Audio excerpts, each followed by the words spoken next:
The term of entrepreneurship is becoming more and more popular in today's business. Do you know that there are more than 300 million startups is created annually, but only 10% of those is becoming successful? So the question here is, what are the key factors that can contribute to the long-term entrepreneurial success? Hi, my name is Henry, and let's talk about entrepreneurship.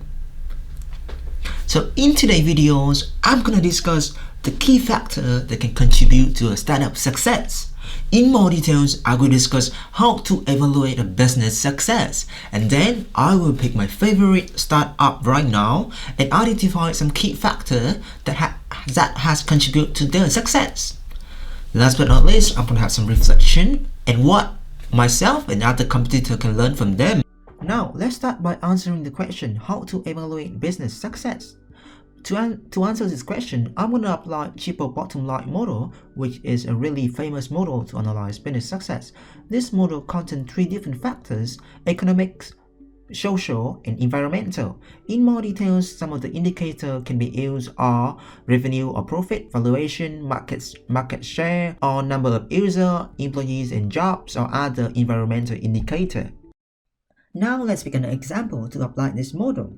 And the startup that I'm going to select is my favorite startup, Canva. So if you don't know about Canva, Canva is a graphic design platform that makes everything so easy for everyone to design and create a visual content. From social media to schoolwork or even small business marketing plan, Canva can do it all. And for your information, I'm actually using Canva right now to edit this video. Anyway, the initial idea of Canva is from Melanie Perkins. She then quickly invited her boyfriend Clip Albrecht and another colleague, Cameron Adam, to join.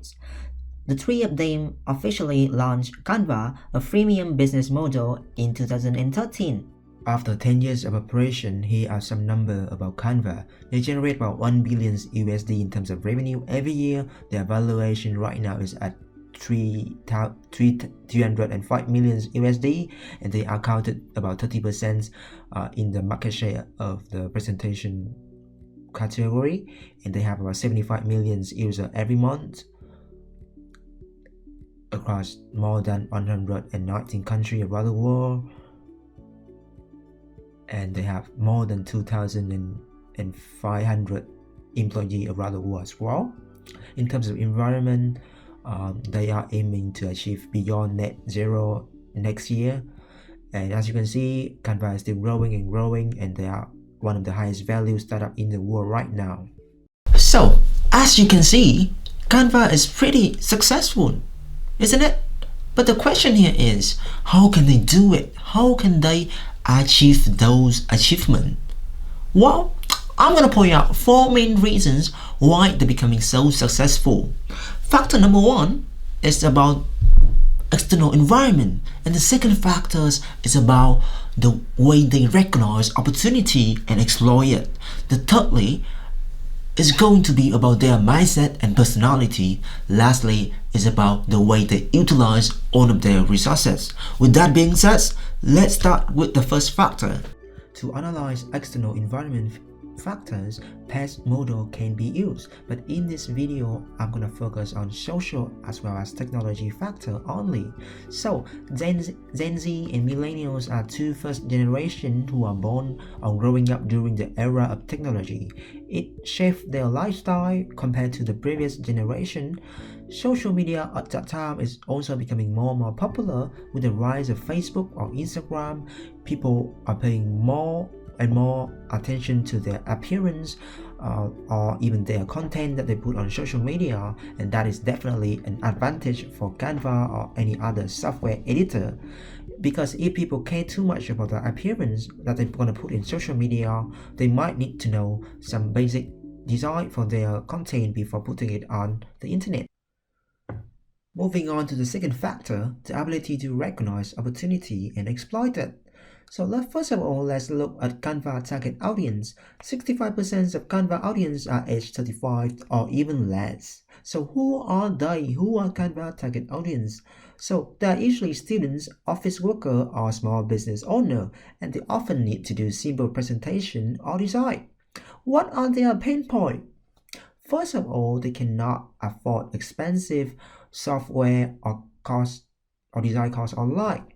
Secondly, most design software are just too difficult for non-professional designers like them to learn. Perkins recognized this opportunity when she was still in university. At that time, she was teaching software design for non-professionals, and she realized it was too difficult for them to learn.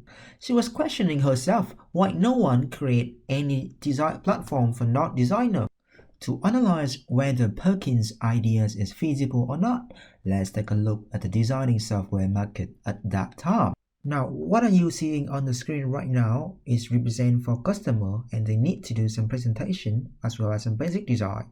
And also we have some competitors who provide that kind of service, provide designing service. However, their service is really difficult to learn, and that is why they cannot able to serve a big amount of the market. They only serve a small amount of the market. And then of course we have Canva. Canva also provide a designing service just like any other competitors. However, they are much more easier to use for non-designer. That is why they serve a bigger portion in the market. And that is exactly Canva's competitive advantage or value proposition. Canva helps unprofessional software designers to create simple presentation design and avoid high cost or high amount of time to learn by an on-web design with tons of free templates and easy to use functions. So after looking at the market, we can say that Perkins' ideas is absolutely feasible and the market for them is really potential. That is factor number 2. Now move on to the next factor, factor number 3. Without a doubt, Melanie Perkins have a mindset. You can only grow as big as your dreams. Because if you can't dream that far, you can't really get that far. She has a big dream and vision for Canva. She understands Canva's mission is to empower everyone in the world to design anything and publish anywhere. She also mentioned in one of her interviews that Canva is creating a huge value to the society and are shaping the way people seeing the world. And that is exactly a mindset that an entrepreneur like herself needs to have. It is really clear that Perkins' dream is really ambitious, but in order to achieve her dream, she has failed so many times. She spent nearly 4 years to find the very first venture capital to invest in her startups after receiving hundreds of rejections. Just imagine if she gave up, we're not gonna have the Canva that we are having today. Because rejection is hard. And trying again and being told that something isn't working, that you don't have whatever it is that you need, it doesn't really feel like you should try and try again. But what I want to do today is to show that rejection and perseverance are 2 very critical ingredients to succeed at literally any goal that you put your mind to. After being rejected for so many times, Melanie Perkins and her boyfriend finally meet their first investor, Bill Tai, at a sailing event. They then quickly introduced to other connections through him. They mentioned that they have learned a lot from their investor and also know a lot of people in the field through their investor as well. They're able to recruit some of the best people in the technology field to work for Canva thanks to their connection. From a person with no knowledge about entrepreneurship, technology, or coding, they're able to turn Canva into a successful company by their ability to utilize all of the resources that are given to them.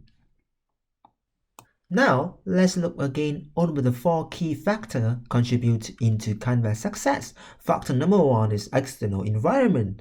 The second factor is their ability to exploit the opportunity. And thirdly is their growth mindset and being resilient. Last but not least is their ability to utilize resources. And that is the story of how Canva becoming one of the most successful startups in the world. So what other competitors such as Adobe or even Microsoft can learn from them? Well, one thing I believe that Canva competitors can learn from them is they should have a product that is easy to use for anyone, even non-professional designers. In my opinions, Canva is changing the world of design. Design nowadays is for anyone, not only for designers. Small business with small marketing budget, they cannot have enough budget to hire professional designers. So that is why Canva can be a solution for them. And you got to know that that market is really huge and potential compared to the niche market that Adobe or Microsoft is focusing on right now.